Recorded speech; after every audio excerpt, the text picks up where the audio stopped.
Assalamualaikum warahmatullahi wabarakatuh. Apa kabar pemirsa Pulau Rijali, program reportase pejalan kaki dan juga para pemirsa Blak Otak Belantika Kupasan seputar. Alhamdulillah kita jumpa lagi pemirsa. Semoga pemirsa dalam keadaan sehat walafiat dan senang sakit insyaallah kita kesembuhan oleh Allah SWT.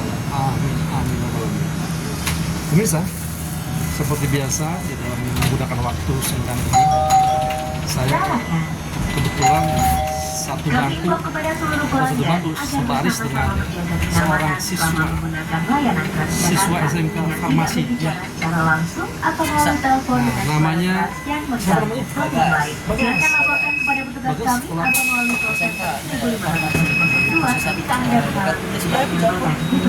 Apa tuh farmasi? Jadi kan kalau obat-obatan itu kan kayak banyak obat-obatan itu yang untuk mengobati. Tapi kalau kita lebih dalam lagi mulai ternyata obat itu malah sebenarnya racun, Pak.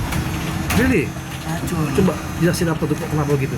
Jadi obat-obatan itu kan bahan kimia ya. Iya. Bahan kimia itu kalau digunakan kayak aja dengan berlebihan atau kayak apa namanya takarannya lebih atau kurang, itu malah bisa jadi racun. Kayak seperti kayak kan banyak kan kayak orang-orang yang kasusnya tuh overdosis, meninggal. Nah itu salah satu dampak dari kayak obat-obatan. Lalu kenapa itu dipakai? Kalau itu ada bahayanya? Sebenarnya itu gimana?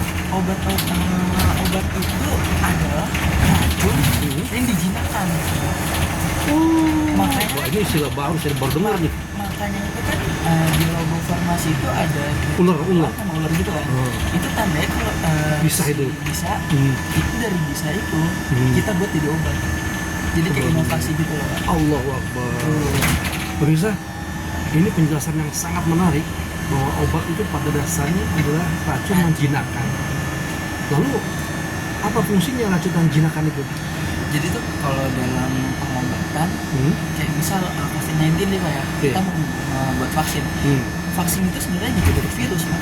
Jadi virus dari misal orang yang terpapar COVID nih, virusnya kita ambil, nanti di laboratorium itu dijinakkan. Jadi virusnya dimatikan terlebih dulu untuk melawan si COVID yang virusnya itu, Pak. Jadi dari vaksin itu bisa jadi kekebalan tubuh kita kayak kita tahu nih kita pernah terpapar COVID, terus kita vaksinin. Jadi kayak tubuh kita udah tahu sama virus ini, jadi kita bisa melawan gitu loh. Walaupun itu virusnya dari orang lain. Apa sama?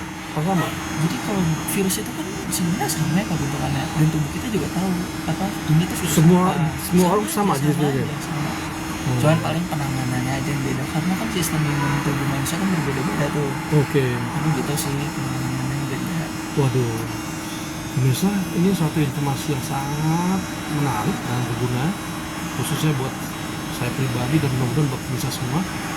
Dari seorang SMK bisa memberikan penjelasan yang bisa dikatakan sangat substantif. Nah, lalu kira-kira yang saat ini berkembang, Anda dengar kan? Apa tuh? Yang virus yang dari China itu ya? Nah itu kurang lebih sih sama kayak COVID sih, Pak. Jadi bahayanya pun sama bahayanya.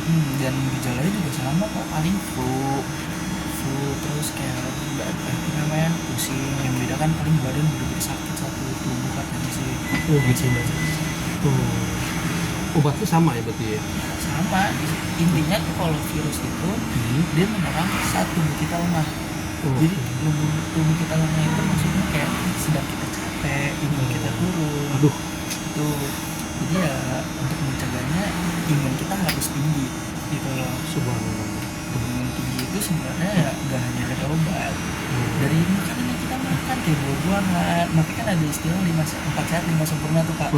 Nah dari situ semua itu bisa jadi imunitas kita, kayak bisa buah-buahan gitu sih, Pak.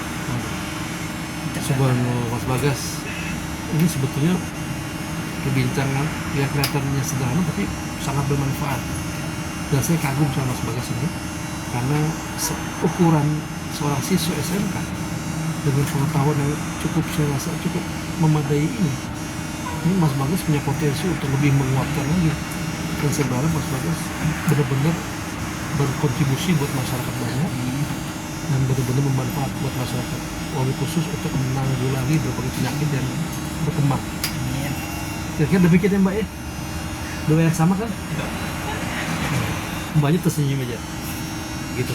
Pemirsa, mungkin sekian dulu wawancara singkat kita dengan seorang SMK, Mas Bagas dan temannya ini Safina. Mudah-mudahan kita melihat keduanya dan teman-temannya pun berhasil.